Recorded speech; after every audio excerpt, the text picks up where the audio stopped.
Good morning बच्चों, मैं Dilkhush DK sir आज आप लोगों के लिए चतुर्भुज का तो परिचय हो ही चुका था।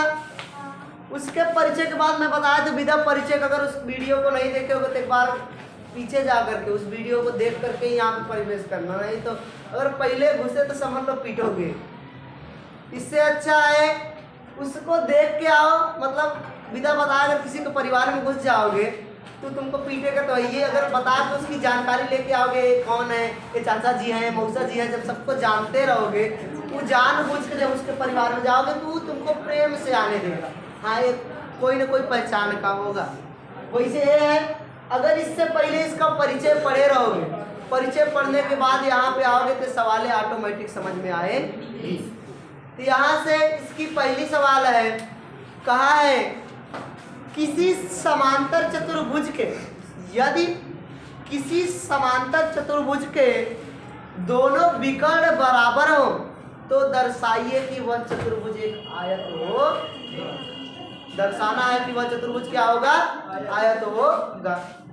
अब मैं मान लिया एक समांतर चतुर्भुज ABCD, एक समांतर चतुर्भुज ABCD जिसके विकर्ण AC और BD है। अब इस चतुर्भुज को हमें दिखाना है कि वह एक आयत होगा। समांतर चतुर्भुज में केवल यही एक गुण होता है, ऐसा चतुर्भुज जिसकी सम्मुख भुजाएं बराबर हो, जिसके आमने सामने भुजाएं क्या हो, बराबर हो, वो होता है समांतर चतुर्भुज। आयत में थोड़ा सा डिफरेंट होता है।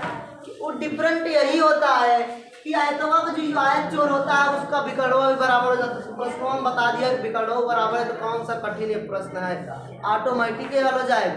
तो दिखाना शुरू करो यहाँ से प्रमाण में, जिसमें लेना है वही ले लो।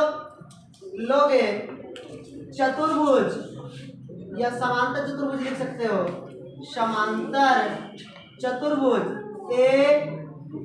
ABCD में, ABCD में ए भुजा AB बराबर होगी CD के, क्योंकि सम्मुख भुजा है।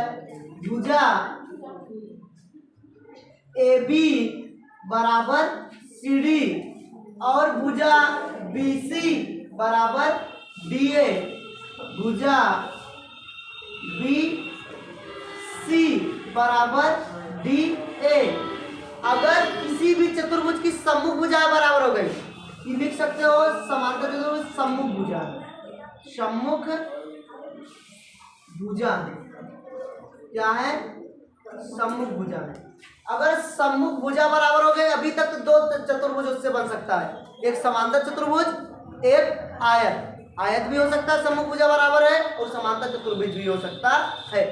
लेकिन अगर विकर्णवा भी बराबर हो जाए तो वह कन्फर्म हो जाएगा कि समांतर चतुर्भुज नहीं है, आयत ही है। क्या है, आयत ही है। तो यहाँ से हमें प्रश्नों में दे दिया गया है जो विकर्ण जो है इसके बराबर है, ये जो विकर्ण AC है वो बराबर है BD के। विकर्ण AC बराबर BD के, ये प्रश्नवा में दिया गया है। तो यहाँ से लिख सकते हो, यदि किसी चतुर्भुज की सम्मुख भुजाएं और दोनों विकर्ण आपस में बराबर हो तो वह चतुर्भुज एक आयत होता है। परिचय में बताया गया था, आज परिभाषा में लिखाया गया था, ऐसा चतुर्भुज जिसकी सम्मुख भुजाएं बराबर हो और साथ ही साथ उनके दोनों विकर्ण भी बराबर हो, उसी को आयत कहा जाता है। तो यहाँ से दोनों भुजाएं, सम्मुख भुजाएं बराबर हुई और दोनों विकर्ण भी आपस में बराबर हो गए, इसलिए यह चतुर्भुज एक आयत होगा। यहाँ से लिख सकते हो, इसलिए यह चतुर्भुज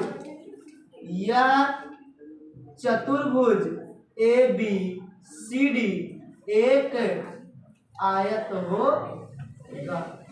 यही तो हमें सिद्ध करना था कि चतुर्भुज ABCD एक आयत है, तो यह एक क्या होगा, आयत होगा। इतना सिंपल सा अगर प्रश्न नहीं आया तो आगे समुद्र जैसे प्रश्न है वो कैसे आएंगे। इसलिए इसको तो एक बार ध्यान से और देखना। थियरी अगर देखे रहोगे तो प्रश्न में दिक्कत तो होगी ही होगी नहीं। परिचय जानते रहो परिभाषा क्या होती है, तो ऑटोमेटिक प्रश्न आ ही जाएगा।